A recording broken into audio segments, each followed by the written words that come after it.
For Georgia in 2023, the question I'm about to ask, it's not going to really matter. But I think because they're Georgia's arch rival, this is a curious question. Is it time to press the panic button at Florida? If you watched the spring game at all, just even watch the first quarter of that game, that is as impotent an offense as I've seen in a while for a major school. And when you consider that Florida put up the fewest amount of points ever in a spring game, I think there's some real deal concern down there. I think there is borderline panic, and I think if they had played on Saturday, Georgia might have beaten Florida by 50. And if you think about it, that sounds like hyperbole. They beat South Carolina by almost 50. They beat TCU by 50 plus. They beat Oregon by 46. It's not out of the realm of possibility at all that they could beat Florida by 50. I mean, the fact that line is in the 20s consistently now is crazy. But I'm not sure we've seen what we just saw. I mean, Anthony Richardson is going to be a first-round draft pick. Say what you want, whatever, but the skill was there.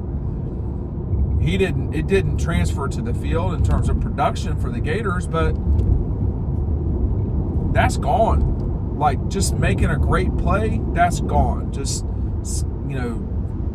figuring out how to wiggle out of 3 tacklers from Georgia tacklers, that's gone. Now you've got just what is not working down there at all, number one, in terms of skill set.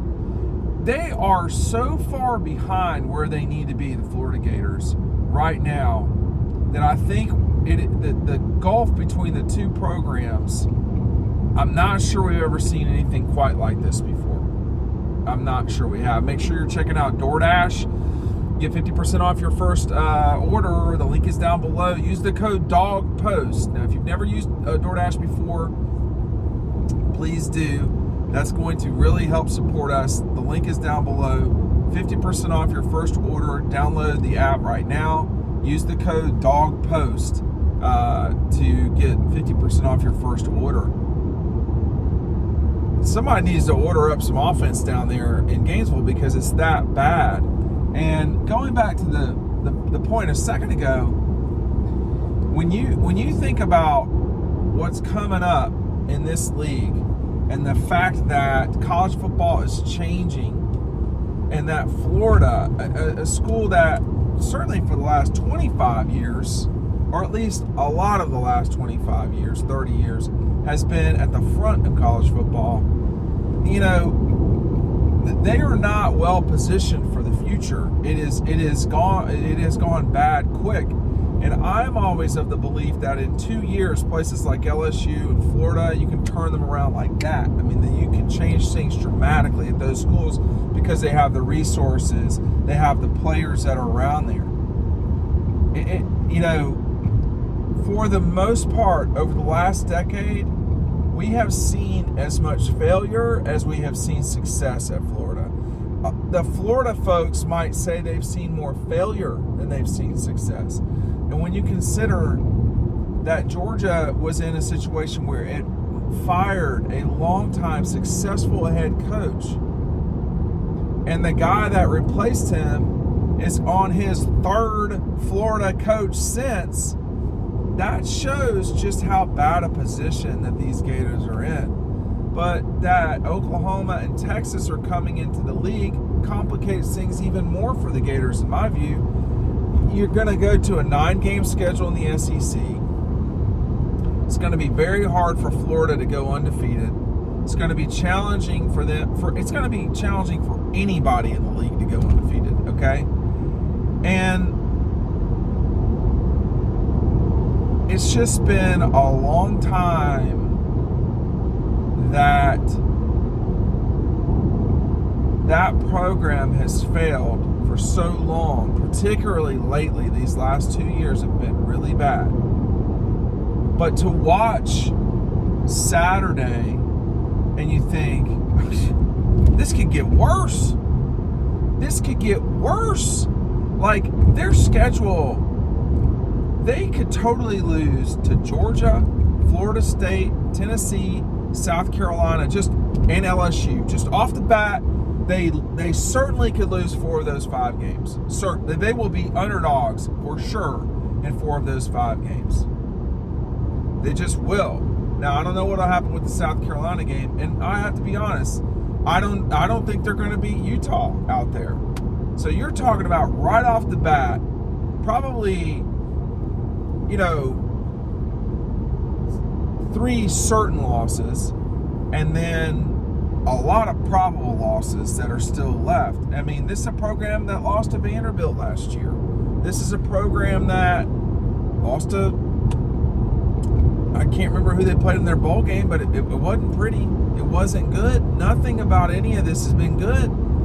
And if you're wondering if it's time to press the panic button, the answer to that is yes. We're too far down this road now. And I don't know if Billy Napier can pull this out from where it's at right now. He did inherit a mess from the Cotton Bowl of the 2020 season's Cotton Bowl, when they lost to Oklahoma. And Dan Mullen basically announced to the world that Florida was a ship without a rudder. From that moment until this football game, it has been an unmitigated disaster at that school. Since the Oklahoma game, well, really, I mean, they lost their final 3 games of 2020, if I'm not mistaken. They lost to LSU, which was bizarre. And then they played their best game that they probably played in a long time. They played that against Alabama. They lost, but they played as well as they have played in a long, long time in that game. And they lost. But they played really well. And then just this disaster against Oklahoma. So just from the Oklahoma game on, Florida's gone 12 and 15. 12 and 15, that's right. 6 and 7 back to back, and then you add that other loss. 12 and 15. They've had 3 losing seasons in their last 10 decades. And you turn the channel on and you say, well, that's all in the past. No, I mean, yeah, it is, but damn, I mean, is it going to get worse? Is this going to get worse? This could get worse. Stop digging. Your ditch is way too deep already. Stop digging. It's bad, and it's getting worse.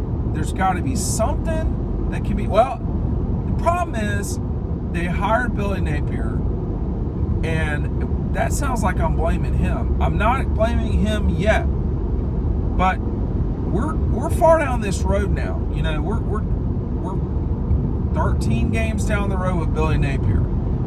And in the world of the transfer portal and NIL, you had an immediate out if you were the Gators. You could get out of this nasty thing that they had gotten themselves into by fully committing to everything. But the problem that I see at Florida is not exclusively inside the football program. They are not interested in winning in a big way, not the way they were in the past.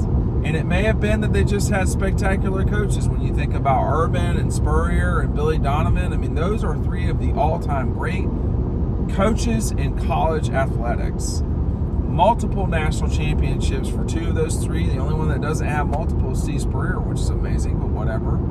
And, they hit it right. Jeremy Foley got it going big time. And all the other sports were exceptional. It's not like that now down there. It's not like that at all. You can say, oh, well, we didn't want Mike White anymore. Well, I mean, he's gone, and your basketball program ain't any better. It's the same as, it's slightly worse than when Mike was there, but that should be expected, just considering, those transitional seasons for both Mike at Georgia and what the new coach at Florida was dealing with. Tennis is not good. Baseball has gotten better, but they're fighting Georgia, a team that's not very good at baseball. We'll see how baseball does at Florida. But the fact of the matter is, if it's not football, people don't really care. And they'll give you, they want basketball to not be embarrassing. And right now, football's embarrassing at Florida. So when to press the panic button? The answer to that is a long time ago, but certainly by now. And I think that the gulf between the DAWGS and Gators is significant. I mean, half of the shoreline of the state of Florida hits the Gulf of Mexico. Is the gulf between those two schools as wide as that? It feels like it right now.